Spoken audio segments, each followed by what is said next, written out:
దీపక్, ఇప్పుడు బాబు కూడా పుట్టేశాడు. ఇప్పటికైనా మనం పెళ్లి చేసుకుందాం దీపక్. ఇప్పుడే కదా బిడ్డ పుట్టింది. నీ ఆరోగ్యం మంచిగా అవని హారతి, చేసుకుందాం. నేను ఇంటికి వెళ్తాను హారతి. దీపక్, అప్పుడే వెళ్ళిపోతావా? నాకు హెడ్ఏక్గా ఉంది హారతి. బిల్లు మొత్తం పే చేసేసాను. ఇక్కడే ఉండు దీపక్. లేదు హారతి, ఇక్కడ నన్ను ఎవరైనా చూస్తే బాగుండదు. నీ పెళ్ళాం దగ్గర నువ్వుంటే ఎందుకు బాగోదు దీపక్? ప్లీజ్ హారతి, వెళ్ళనివ్వకుండా అలా మాట్లాడద్దు. నాకు కొంచెం టైం కావాలి. ప్రెగ్నెంట్ అయినప్పటి నుంచి ఇదే మాట చెప్తున్నావు. 9 నెలలు గడిచిపోయింది. ఇంకా ఎంత టైం కావాలి దీపక్?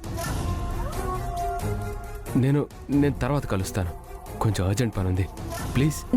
దీపక్ దీపక్ దీపక్ దీపక్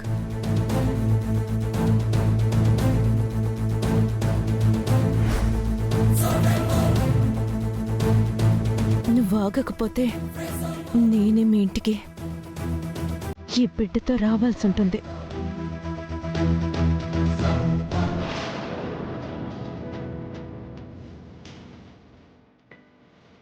మందారం, రాజు కనిపించాడా? లేదమ్మాయి గారు.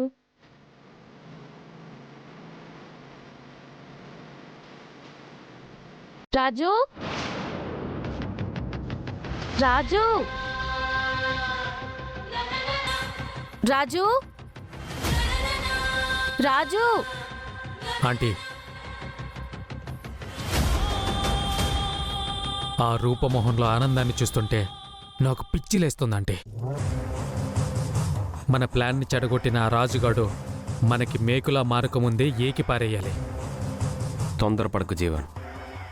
రాజుగాడితో మనం చాలా జాగ్రత్తగా ఉండాలి. నేనిక్కడికి వచ్చిందే వాళ్ళకి మనశ్శాంతి లేకుండా చెయ్యాలని.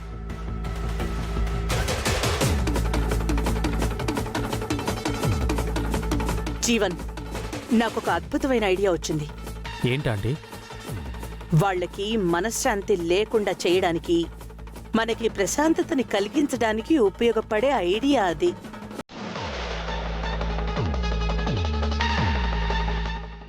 రాజు, ఇక్కడున్నావా? అయినా చెప్పా పట్టకుండా ఇలా వచ్చేస్తే ఎలా రాజు? కింద నువ్వు కనిపించకపోయేసరికి తల్లడిల్లిపోయాను తెలుసా? ఎందుకు అమ్మాయి గారు? నేనేమైనా ఇల్లు వదిలేసి వెళ్ళిపోయానా? టెర్రస్ పైకి కదా వచ్చాను. అలా అని కాదు రాజు. చాలా రోజుల తర్వాత కలిశాం కదా, అది కూడా నాన్న అంగీకారంతో. అందుకే అందరితో కలిసి భోంచెయ్యాలనిపించింది. ముఖ్యంగా నాన్నతో నువ్వు నేను కలిసి భోంచేసి చాలా రోజులైంది కదా రాజు. అవునమ్మాయి గారు. రా రాజు, కిందకెళ్ళి భోంచేద్దాం. నాకు ఆకలిగా లేదు అమ్మాయి గారు. అత్తయ్య వాళ్ళ గురించి ఆలోచిస్తున్నావా రాజు? రాజు, నీ ప్రేమకి కొండే కరిగిపోయింది, చిన్న రాయి కరగదా? అత్తయ్య మావయ్యల కోపం ఎంతసేపు ఉంటుందిలే. రేపెళ్ళి మాట్లాడదాం. ముందు భోంచేద్దాం రా. రా రాజు, రా. తమ్ముడు, తమ్ముడు, చంద్ర, చంద్ర, సుమా.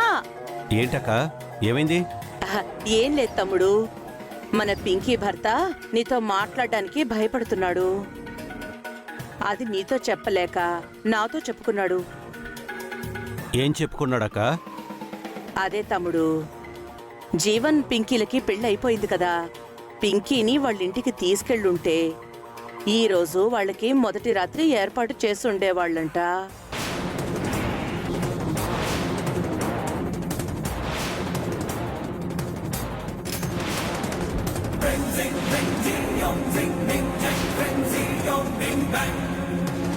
ఇక్కడ మాత్రం ఎవ్వరూ ఏమీ పట్టించుకోవట్లేదు అని బాధపడుతున్నాడు.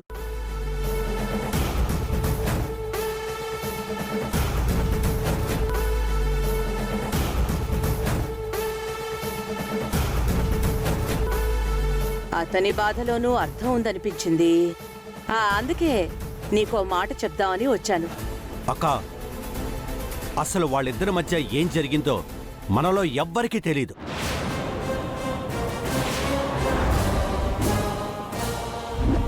ఎవరో దారిని పోయే దానయ్య వచ్చి నీ కూతురికి నాకు పెళ్ళయిందంటే నమ్మేసి అన్ని తంతులు జరిపించేస్తావా? అడగడానికి వాడికంటే బుద్ధి లేదు, నీకైనా ఉండాలి కదక్క. తమ్ముడు, వాళ్ళిద్దరూ ఇష్టపడే పెళ్లి చేసుకున్నారు అని మన పింకీయే చెప్పింది కదా.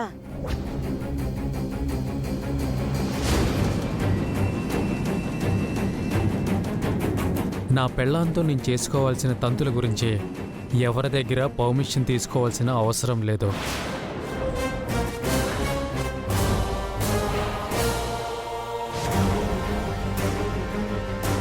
మిమ్మల్ని అడగకుండా 4 గోడల మధ్య ఏం చేసుకుంటే ఎవరికి తెలుస్తుంది?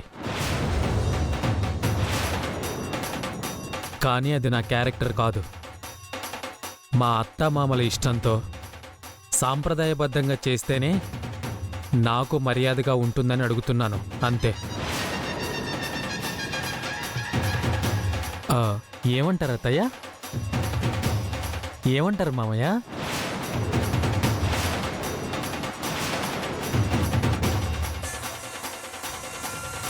మీ విలువ మీరు కాపాడుకోలేనప్పుడు నా దారిలో నేను వెళ్ళాల్సి వస్తుంది. ఆ తర్వాత మీ ఇష్టం. అయితే మాకిష్టం లేదు. నేను మీ ఇష్టాలు అభిప్రాయాల గురించి మాట్లాడట్లేదు అత్తయ్య. నాకు పింకీకి జరగాల్సిన పెళ్లి తర్వాత కార్యక్రమం గురించి మాట్లాడుతున్నాను.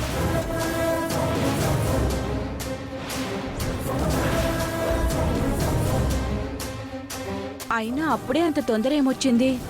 రై, పింకీని పెళ్లి చేసుకునే మొహమేనారా నీది?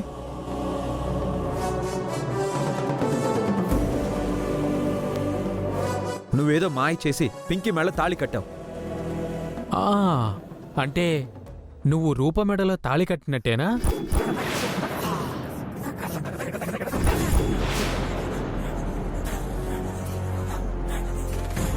మీరు మాత్రం మీకు నచ్చినట్టు చేసుకోవచ్చు, నేను మాత్రం నాకు నచ్చినట్టు కాకుండా మీకు నచ్చినట్టు చేయాలా? ఇదేం న్యాయం? అలా మాట్లాడుకు జీవన్. అలా అయితే మా రూపకి పెళ్ళై ఇప్పటికీ 3 ఏళ్ల పైనే అవుతుంది. వాళ్లే ఇలాంటి కోరికలు కోరలేదు. అలాంటిది పెళ్ళైన 3 రోజులకే ఆలోచించటం కరెక్ట్ కాదేమో అనిపిస్తోంది. మీరు భలే చెప్తారంటే. 3 ఏళ్ళైనా సాంప్రదాయబద్ధమైన ఫస్ట్ నైట్ జరగలేదు, మామూలు ఫస్ట్ నైట్లు మాత్రం జరిగాయి కదా. రై, నిన్ను ఏం మాట్లాడుతున్నావురా? నేను అన్న దాంట్లో తప్పేముంది బ్రదర్? మీ భార్య ప్రెగ్నెంట్ అవ్వడం నిజం కదా? మీరిద్దరూ కలవకుండానే మీ భార్య ప్రెగ్నెంట్ అయిపోయిందా? రేయ్! నా కూతురు అల్లుడు గురించి ఇంకొక మాట మాట్లాడితే ఏం చేస్తానో నాకే తెలీదు. మా పింకీ మొహం చూసి నేను వదిలేస్తున్నాను.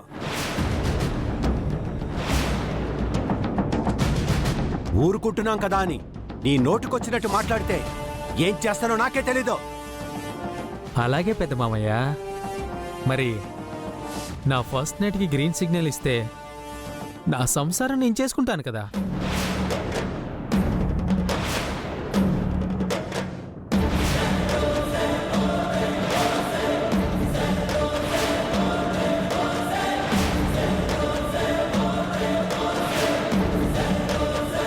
చెప్పు పింకీ, నువ్వేమంటావు?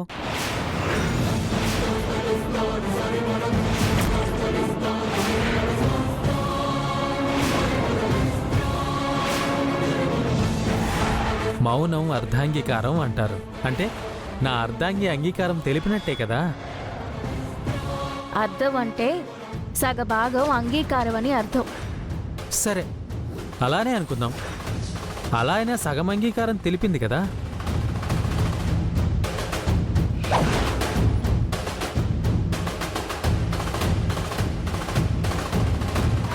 మనశ్శాంతి లేకుండా చేయడంలో నేను పిహెచ్డి చేశాను. విజయాంబిక గారు, పింకీకి మీరు మేనత్ అయినప్పుడు నాకు అమ్మలాంటి వారు అవుతారు. కనీసం మీ మేనకోడలికి సంబంధించిన తంతులు మీరైనా జరిపించండి. ఆహా, అలాగే జీవన్. దీపక్, నువ్వు వెళ్ళి పూలు పళ్ళు తీసుకురా. అలాగే మమ్మీ.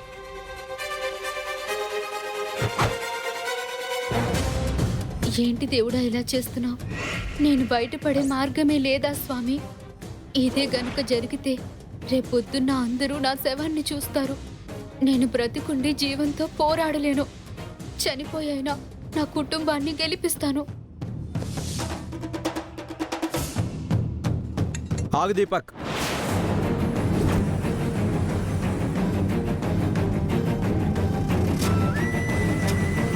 ఫస్ట్ నైట్ అంటే పూలు పండ్లు మాత్రమే సరిపో, మంచి ముహూర్తం కూడా ఉండాలి.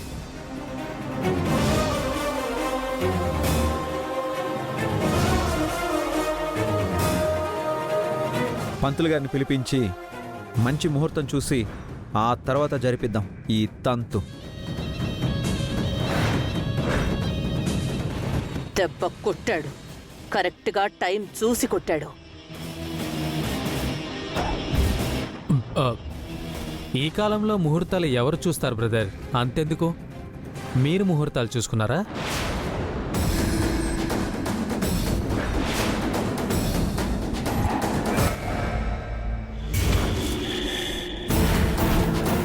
ముహూర్తాలు చూసుకోనందుకే మాకు మా బిడ్డ దక్కలేదు.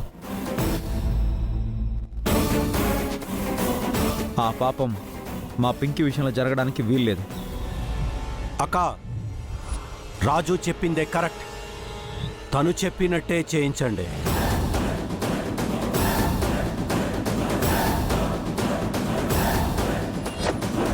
అలాగే రాజు, రేపే పంతుల్ని పిలిపించి మంచి ముహూర్తం చూడమని చెప్దాం.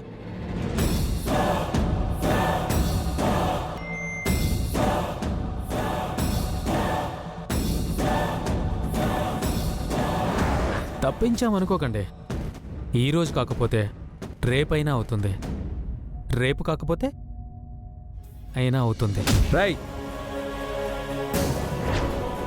పింకీ గురించి ఇంకొకసారి చెడుగా మాట్లాడితే మూతి పళ్ళు రాలిపోతాయి. అది చూద్దాం. నా చెల్లెలకి దక్కని ఆనందం మీలో ఒక్కరికి దక్కనివ్వను.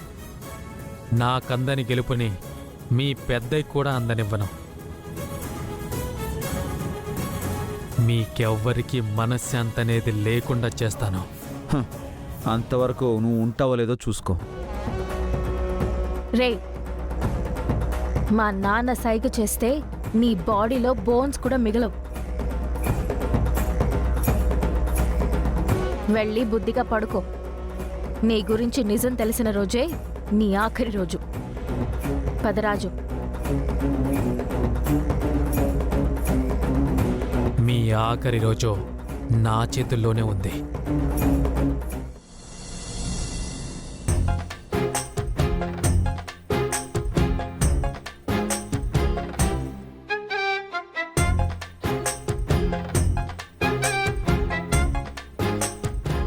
ఎలక్షన్లో గెలిస్తే అయినా సంతోషం ఉంటుంది అనుకుంటే గదే జరగలేదు. జరగని ముచ్చట కోసం గౌతమ్ గాంతో తాళి కట్టించుకున్నా. ఈ తాళిని చూసినప్పుడల్లా నాకు చాలా చిరాగ్గా ఉంది. గట్లని తెంచేద్దామంటే సంప్రదాయాలు ఆచారాలు అని 1,00,000 సమస్యలున్నాయి. ఏం చేయాలో అస్సలు సమజైతలేదు. నాకు కూడా ఏం సమజావట్లేదు రేణుక. గౌతమి ఒక సమస్య అనుకుంటే నడిమిట్లే గొర్రె ఒకటి. నువ్వా గాడి నుంచి ఈడికెలా వచ్చినావు? అయినా నీకెన్నిసార్లు చెప్పాలి నా దగ్గరికి రావద్దని? నా వల్ల నువ్వు ఇబ్బంది పడుతున్నావని తెలిసి నీ ముందుకు రాకుండా దూరంగానే ఉండాలనుకున్నా రేణుక. ఎంతకాలం అలానే ఉన్నా కూడా అది నాకు నీ మీదున్న ప్రేమ. మరి నీకేమైంది రేణుక? నాకేమైంది? మంచిగానే ఉన్నా. ఇప్పుడు నీ మొహం చూసే గిట్ల అయిపోయినా గంతే. మరి నన్ను ఎందుకు మోసం చేసావు రేణుక? అసలు నా లాంటి ప్రేమికుడిని మోసం చేయాలని ఎలా అనిపించింది రేణుక నీకు? నేను నిన్ను మోసం చేయడమైంది? ఏం మాట్లాడుతున్నావు? నేనేం మాట్లాడుతున్నానో నీకు తెలుసు రేణుక. నీకు తెలుసన్న విషయం నాకు కూడా తెలుసు. అసలు ఆ గౌతమ్ గడుతూ నువ్వు తాళి కట్టించుకోవడం ఏంటి రేణుక? మొదటి భర్త బతికొండగానే ఇంకొకటితో తాళి కట్టించుకోవడం తప్పు అనిపించట్లేదా రేణుక? ఆపుతావా? నీ దృష్టిలో గిది తాళై ఉండొచ్చు, నా దృష్టిలో మాత్రం గిది కేవలం తాడు. ఇలా ఎంతమందికి చెప్తావు? ఎన్ని తాళ్ళు కట్టించుకుంటావు రేణుక? ఆ రోజు నేను కట్టింది తాళి కాదు తాడు అన్నావు. ఈరోజు ఆ గౌతమ్ గడు కట్టింది తాళి కాదు తాడు అంటున్నావు. మరి టీవీల్లో అంతా నీకు గౌతమ్కి పెళ్ళైపోయినట్టు చూపిస్తున్నారేంటి రేణుక? ఓహో, తమరు ఆ న్యూస్ చూసి వచ్చారన్నమాట. అయితే చెప్తా వినో.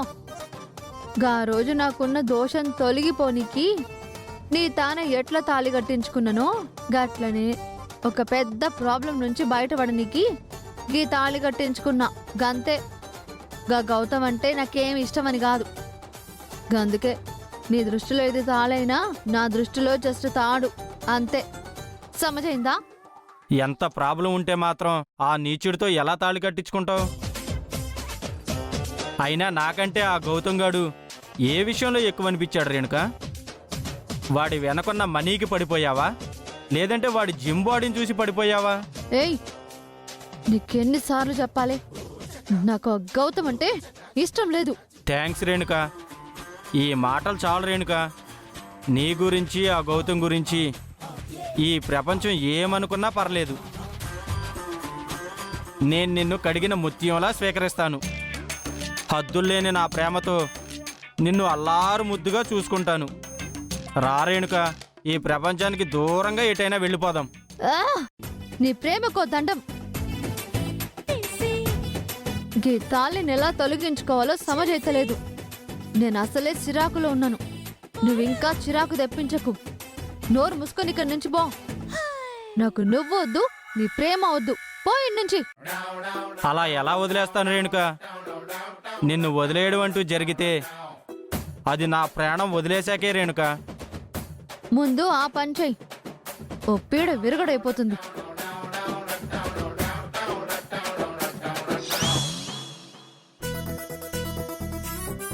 మర్యాదగా పో ఇన్నుంచి. వెళ్తా రేణుక, వెళ్ళి ఆ గౌతమ్ గాడు అంతు చూస్తా. నా పెళ్ళం మెడలో తాళి కట్టడానికి వాడికి ఎన్ని గుండులో అడుగుతా. హే, నువ్వు ఇలాంటి పనులేం చేయకు. నన్ను బజార్లోకి లాగకు. నన్ను కాదని వాడితో తాళి కట్టించుకున్నప్పుడే నువ్వు బజార్లోకి వచ్చేసావు రేణుక. ఇప్పుడు నేను నిన్ను బజార్లో నుండి ఇంట్లోకి తీసుకెళ్లే ప్రయత్నం చేస్తున్నాను. ముందు వాడి సంగతి చూస్తాను, ఆ తర్వాత నీ సంగతి. ఏ ఏ ఏ అయ్యో, అయ్యయ్యో. రాజు రూపలేరు సుమా. పింకీ, మందారం, పింకీని కూడా పిలు. పిలిచాను పెద్దయ్యా. అక్క, చాపవే దీపక్. అరిటాకు కిందేస్తున్నావేంటి? అదే తమ్ముడు, అల్లుడు గారి భోజనం అని అల్లుడు కొత్తగా ఇంటికొచ్చినప్పుడు పెడతారు కదా. అలాగే ఈ ఇంటి అల్లుడు కూడా అల్లుడు గారి భోజనం పెడదామని తీసుకొచ్చాను. సరే, నేను వెళ్ళి అల్లుడు గారిని తీసుకొస్తాను. రా దీపక్. పద. రాజు కోసమే అయి ఉంటుంది అన్నయ్య. అసలు రాజు ఇంటల్లుడన్న విషయమే మర్చిపోయాను. పోనీలే, అక్కైనా గుర్తుపెట్టుకొని రాజుకి ఇవ్వాల్సిన గౌరవం ఇస్తుంది.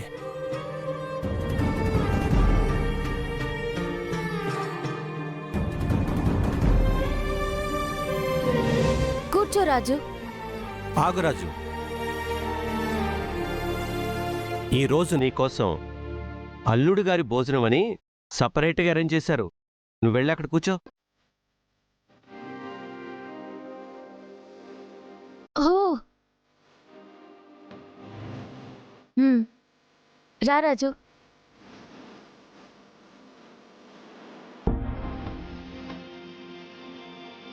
కూర్చో రాజు.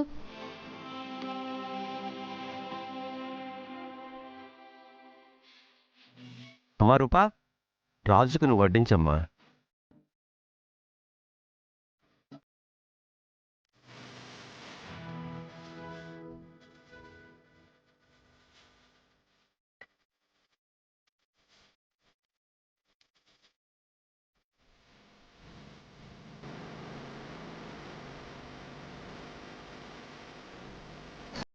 అమ్మాయి గారు, చాలా అమ్మాయి గారు.